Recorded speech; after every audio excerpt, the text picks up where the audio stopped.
Hello, internet. Welcome to Out of Character. I'm your host out of character. Hello, everybody. This is Out of Character. I'm your host, the Faulty GM. Got it right that time. Took a few tries. Okay, so today we are answering the question: How common are adventurers and heroes in your world? So this, like the other videos, are promotional videos for the Absolute Tabletop Kickstarter that's coming out or that has come out for a Dead Man's Guide to Dragongrin. It's a really cool setting. I've played it in a few times. Dark fantasy. Pretty much, it asks the question: What happens when the evil overlord wins? What does that look like? If you're interested in seeing what the answer to that question looks like, check out the Kickstarter. All right, cool. So let's go ahead and dive into this question. So, how common are adventurers and heroes in your world? Um, it depends on what you mean by the term adventurers and heroes. So, in my setting of Slugged, in the world of Belmar itself, or the continent that I'm focusing on at the moment, or just in general, actually, is a very war torn world. It is a world where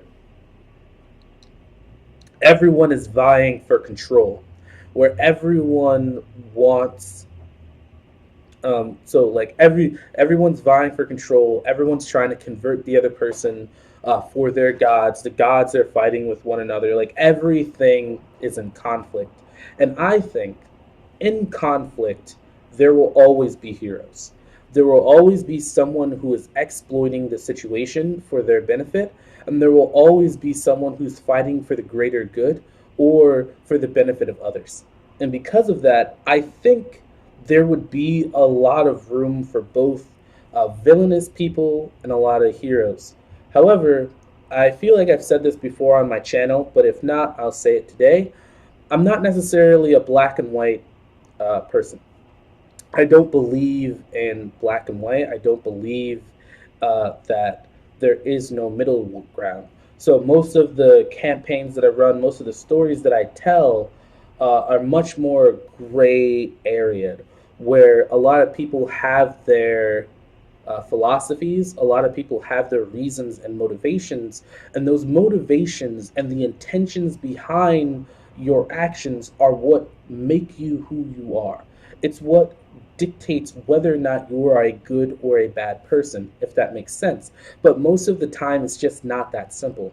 Someone who is working for what you would consider to be an evil dictator who's going around and killing people, that guy might have his family in trouble. That guy might just need to put food on the table, and the alternative is, X, Y, or Z. He might be killing people because there's a food shortage and there's just not enough food. And if they don't kill all these people to prevent, and if they don't kill all these people to prevent the other people from starving, then everyone starves. And there's riots and chaos. And so, it's not a simple thing. You might not agree with what they're doing, but that doesn't mean that they're necessarily a bad person.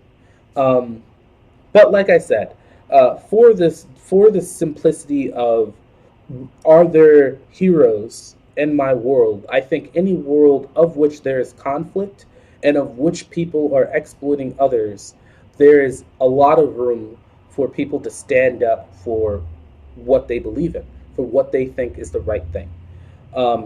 Whether or not what they think is the right thing to other people, it's debatable. Now, adventurers. So adventurers, to me, in order to be an adventurer, there must be a place to explore, something that somebody has never been to before. And for me, the answer is yes, and I guess it's a yes or no thing, right? Most of the world has kind of been seen at this point. There's still a lot of mysteries that go on. There's still a lot of forgotten things. But what's really going on is, since the fall of the empire, many nations have risen and fallen in days. A new kingdom pops up and is instantly conquered by another kingdom, who's conquered by another kingdom, and so on and so forth. And that kingdom falls to civil wars. So that kingdom splits into two different kingdoms. So there is a plethora long forgotten tunnels and structures and castles that have been modified and ruins and all kinds of treasures that have been pillaged and lost because this kingdom was taken over and they buried it so that nobody would find it, and so on and so forth. So it's an interesting thing because I feel like in the world of Belmar, the the exploratory nature of it comes from the idea that things are just lost in the chaos. That there's a lot of places to go that people are just not worried about anymore. And it's also a big deal about what the emperor was doing, right? Because the emperor created a lot of this technology, so a lot of people are looking for what he was working on, what he was doing, where was he going with it. Like, is there any new technology that he was in the midst of creating before he died? So there's kind of like a gold rush to find where he's hidden stashes of technology, where his laboratories were, and so on and so forth. So there is a lot to explore. Um, and I guess the other question would be, is there places in the world that are untouched that people have never really gone into? Is there a section of the world that is yet to be explored? And honestly, I don't know. I want to say yes, but I don't think that like I've actually focused on something like that. Um, But like I said, for the time being, the answer that I can give is that the places that would be explored by adventurers, thrill seekers, and things like that are places that have been created and forgotten. Places that have been passed over or burned to the ground or lost, that would gain an advantage to one side or another. The things that you would sell in this world, the treasures that you're seeking, is a technological advancement that would give your side or someone the edge over the other one. Because in the world of Slugged, in the world of Belmar, magical superiority is everything. And the Emperor was the most superior magic user in the entire world, and his technology literally revolutionized everything. So if you can find a lost piece of the Emperor's workings, of his scientist things, and give it to somebody, they will pay you a fortune. And then they will mass produce it, and the world will be revolutionized again. But yeah, so I hope that answers this question. Let me know what you guys think.